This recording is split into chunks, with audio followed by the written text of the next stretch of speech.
một đấng bị ca slapរបស់លោកមេតបហាន់ស៊ីនអញ្ចឹងអ្នកទាំងអស់គ្នាគាត់ជាធ្លាប់លឺហើយលោកមេតបហាន់ស៊ីនគឺជានរណាលោកមេតបហាន់ស៊ីនគឺជាមេតបដែលល្បីនិងខ្លាំងក្លានៅក្នុងប្រទេសចិនសម័យបុរាណដែលគាត់មានគុណសម្បត្តិជាច្រើនក្នុងការបង្កើតរាជវង្សហានហើយ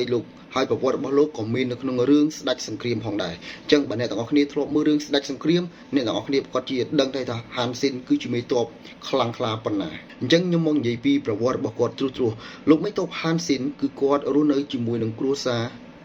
ដែលមានជីវភាពក្រីក្រនិងយ៉ាប់យ៉ឺនមែនទែនដោយសារតែឪពុករបស់គាត់បានស្លាប់ចោលគាត់តាំងពីគាត់នៅវ័យក្មេងហើយអ្នកដែលនៅជុំវិញខ្លួនរបស់គាត់គឺតែងតែមើលងាយនិងប្រមាថគាត់ខ្លាំងមែនទែនដោយសារតែគាត់រស់នៅពឹងលើអាហាររបស់អ្នកជិតខាងផ្ដល់ឲ្យគាត់ប៉ុន្តែគាត់មានគោលដៅនិងគោលបំណងរបស់គាត់ច្បាស់លាស់គឺគាត់ចូលចិត្តវឹកហាត់ពីក្បួនយុទ្ធសាស្ត្រក្នុងការធ្វើសង្គ្រាមក៏ដូចជាហាត់វិជាគុនដាវមានថ្ងៃមួយអតាលក់សាច់ជ្រូកបានបង្ករឿងជាមួយនឹងហាន់ស៊ីនដោយឃើញហាន់ស៊ីនស្ពាយដាវហើយបានដាក់លក្ខខណ្ឌឲ្យហាន់ស៊ីនពីរជំរើស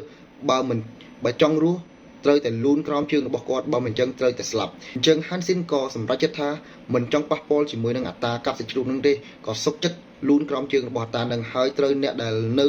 ជុំវិញខ្លួនក៏ដូចជានៅផ្សារនឹងមើលមកគាត់សើចចំអកគាត់ខ្លាំងមែនទែនបន្ទាប់ពីការប្រមាថដ៏ធំមួយនេះគាត់ក៏បានចូលក្នុងជួរកងទ័ពហើយបន្ទាប់មកក៏បានធ្វើសង្គ្រាមហើយក៏បានឡើងតំណែងជាបន្តបន្ទាប់រហូតទាល់តែគាត់ឡើងតំណែងក្លាយជាស្ដេចឈីអញ្ចឹងដោយសារតែការជោគជ័យនៅក្នុងសង្គ្រាមរបស់គាត់គឺមានច្រើននិងជួយឲ្យស្ដេចហានបង្កើតរាជវង្សហានបានប៉ុន្តែអ្នកទាំងអស់គ្នា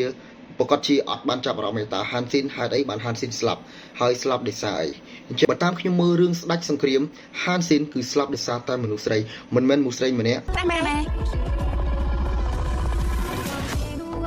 សម្លាប់